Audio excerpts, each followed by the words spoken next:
ഇസ്മി Prince. എല്ലാവർക്കും black table YouTube ചാനലിൻ്റെ പുതിയ വീഡിയോയിലേക്ക് സ്വാഗതം. എന്തുണ്ട് വിശേഷങ്ങൾ? എല്ലാവർക്കും സുഖമല്ലേ? എല്ലാവരും ഹാപ്പിയല്ലേ? ഹാപ്പി ആയിട്ടിരിക്കുക. ഓൾവേസ് പോസിറ്റീവായി.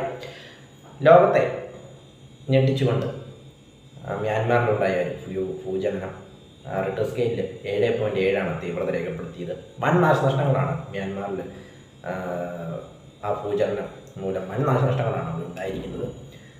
റിട്ടർ സ്കെയിലിൽ 7.7 രേഖപ്പെടുത്തിയത് കൊണ്ട് തന്നെ അതിതീവ്രതയേറിയ ഭൂചലനമായിരുന്നു മ്യാൻമാറിലുണ്ടായത്. അതോടൊപ്പം തുടർചലനങ്ങളുണ്ടായിരുന്നു, കൂടുതൽ പ്രശ്നങ്ങളിലേക്ക് വഴിവെച്ചു. അതായത് 7.7 ഉണ്ടാകുന്നു, അതിനുശേഷം 6.4 തീവ്രത ഉണ്ടാകുന്നു, അതിനുശേഷം 4.2 തീവ്രത ഉണ്ടാകുന്നു. അങ്ങനെ തുടർചലനങ്ങൾ ഉണ്ടായതോടുകൂടി വൻ നാശനഷ്ടങ്ങളിലേക്കാണ് മ്യാൻമാർ. അതായത് മ്യാൻമാർ കഴിഞ്ഞൊരു നൂറ്റാണ്ടിൽ മ്യാൻമാറിൽ ഇങ്ങനൊരു ഭൂചലനം ഉണ്ടായിട്ടില്ല എന്നാണ് അവിടെ നിന്നുള്ള റിപ്പോർട്ടുകൾ വരുന്നത്. അതിൻ്റെ ഇതെന്ന രീതിയിൽ 1000-ൽ ഏറെ പേരാണ് അവിടെ മരിച്ചു വീണത്.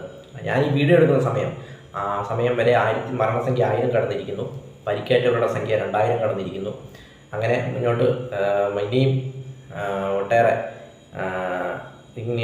മരണനിരക്ക് കൂടുമെന്നാണ് അവിടെ നിന്ന് റിപ്പോർട്ടുകൾ വരുന്നത്. അതായത് അമേരിക്കയുടെ ഒരു സർവേ പ്രകാരം, യുഎസിൻ്റെ ഒരു സർവേ പ്രകാരം മരണസംഖ്യ 10,000-ന് മേളിൽ പോകുമെന്നാണ് അവിടെ നിന്നുള്ള റിപ്പോർട്ടുകൾ വരുന്നത്. ഞാൻ ഈ വീഡിയോ എടുക്കുന്ന സമയം വരെ മരണസംഖ്യ 1000-ന് മേളിലോട്ട് പോയിരിക്കുകയാണെന്ന് പറയാം. മ്യാൻമാറിനെ പിടിച്ചു കുലുക്കി. മ്യാൻമാറിനെ മാത്രമല്ല, അയൽരാജ്യമായ തായ്ലൻഡിനെയും പിടിച്ചു കുലുക്കിയെന്ന് പറയാം. തായ്ലൻഡ് തലസ്ഥാനമായ ബാങ്കോക്കിലും ഒരു 30 കെട്ടിടം തകർന്ന് 10 പേർ മരിച്ചു, 27 പേർക്ക് പരിക്കേറ്റു, 42 പേരെ കാണാതായി എന്നുള്ള റിപ്പോർട്ടുകളും തായ്ലൻഡിൽ നിന്നും വരുന്നുണ്ട്. അതോടൊപ്പം ഈ ഭൂകമ്പം മ്യാൻമാറിലും തായ്ലൻഡിലും മാത്രമല്ല, ബംഗ്ലാദേശിലും നമ്മുടെ പശ്ചിമ ബംഗാളിലും മണിപ്പൂരിലും വരെ അനുഭവപ്പെട്ടു എന്നാണ് അവിടെ നിന്നുള്ള റിപ്പോർട്ടുകൾ വരുന്നത്. അത് ശക്തമായ ഒരു ഭൂചലനമായിരുന്നു. അതായത് തായ്ലൻഡിലെ ഏറ്റവും വലിയ രണ്ടാമത്തെ നഗരമായ മണ്ഡലയ്ക്ക് സമീപമായിരുന്നു ഇതിൻ്റെ പ്രഭവ കേന്ദ്രം. അതുകൊണ്ട് മണ്ഡലത്തെയാണ് കൂടുതലും ബാധിച്ചിരിക്കുന്നത്. മണ്ഡലയെ തൂത്തെറിഞ്ഞു എന്ന കാര്യത്തിൽ തൂത്തെറിഞ്ഞു എന്ന് പറയാം. കാരണം അതുപോലെയുള്ളൊരു നാശനഷ്ടങ്ങളാണ് അവിടെ. നിരവധി കെട്ടിടങ്ങളാണ് തകർന്ന് വീണ് കിടക്കുന്നത്. അതുകൊണ്ട് തന്നെ കെട്ടിടങ്ങൾക്കിടയിൽ നിരവധി പേർ കുടുങ്ങിക്കിടക്കുന്നതുകൊണ്ട് തന്നെയാണ് മരണസംഖ്യ 10,000-ന് മേളിൽ പോകാനായിട്ട് ചാൻസ് ഉണ്ട് എന്നാണ് യുഎസ് സർവേ റിപ്പോർട്ട് പറയുന്നതെന്ന് പറയാം. അതുകൊണ്ട് തന്നെയാണ് മരണസംഖ്യ ഇനിയും ഉയരാമെന്ന് പറയുന്നതിൻ്റെ പ്രധാനപ്പെട്ട കാരണം അവശിഷ്ടങ്ങൾക്കിടയിൽ നിരവധി പേരാണ് കുടുങ്ങിക്കിടക്കുന്നത്. ഏതായാലും ശനിയാഴ്ച രാവിലെ നമ്മളെല്ലാം എഴുന്നേൽക്കുന്നത് ഈ ഒരു ന്യൂസ് കേട്ടുകൊണ്ടാണെന്ന് പറയാം.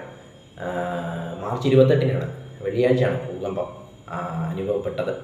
ഏതായാലും സഹായമായിട്ട് നിരവധി രാജ്യങ്ങൾ സഹായഹസ്തം നീട്ടിയിട്ടുണ്ട്. ഇന്ത്യ ആവട്ടെ ഇന്ന് രാവിലെ തന്നെ 15 ടൺ ദുരിതാശ്വാസ വസ്തുക്കളുമായിട്ട് അവിടെ വിമാനം അയച്ചു. അതോടൊപ്പം ആദ്യം ഓടിയെത്തിയത് ചൈനയാണ്. അതോടൊപ്പം ഐക്യരാഷ്ട്രസഭ സഹായം പ്രഖ്യാപിച്ചിട്ടുണ്ട്. $5 മില്യൺ സഹായം പ്രഖ്യാപിച്ചു ഐക്യരാഷ്ട്രസഭ. അതോടൊപ്പം ചൈനയും വൻ രീതിയിലുള്ള സഹായങ്ങളാണ് പ്രഖ്യാപിച്ചിരിക്കുന്നതും ആദ്യം ഓടിയെത്തിയതും ചൈനയാണ്. അതോടൊപ്പം റഷ്യ 2 വിമാനത്തിൽ അവിടേക്ക് വേണ്ട ആവശ്യ സാധനങ്ങളൊക്കെ റഷ്യയും 2 വിമാനത്തിൽ അയച്ചു. അങ്ങനെ നിരവധി ലോകരാജ്യങ്ങൾ സഹായഹസ്തവുമായിട്ട് എത്തിയിട്ടുണ്ട്, ഇന്ത്യ ഉൾപ്പെടെ എന്നതും വളരെ പോസിറ്റീവായ കാര്യമാണെന്ന് പറയാം. ഏതായാലും മരണസംഖ്യ ഇനിയും ഉയരാനിടയുണ്ട്. നിരവധി പേരെ കണ്ടെത്താനുണ്ട്, നിരവധി പേരെ കാണാതായിട്ടുണ്ട്, നിരവധി പേര് അവശിഷ്ടങ്ങൾക്കിടയിൽ കുടുങ്ങിക്കിടപ്പുണ്ട്. ഏതായാലും രക്ഷാപ്രവർത്തനം നല്ല രീതിയിൽ അവിടെ പുരോഗമിക്കുകയാണ് മ്യാൻമാറിൽ. ഏതായാലും മ്യാൻമാറിൻ്റെ ചരിത്രത്തിൽ തന്നെ ഏറ്റവും വലിയ ഭൂചലനമാണ് ഇപ്പോൾ ഈ ഉണ്ടായിരിക്കുന്നതെന്ന് പറയും. വീഡിയോ ഇഷ്ടപ്പെട്ടാൽ ലൈക്ക് ചെയ്യുക, ഷെയർ ചെയ്യുക, കമന്റ് ചെയ്യുക, സബ്സ്ക്രൈബ് ചെയ്യുക. വീണ്ടും പുതിയ വീഡിയോയിൽ കാണാം. അതുവരയ്ക്കും ടേക്ക് കെയർ, ബൈ.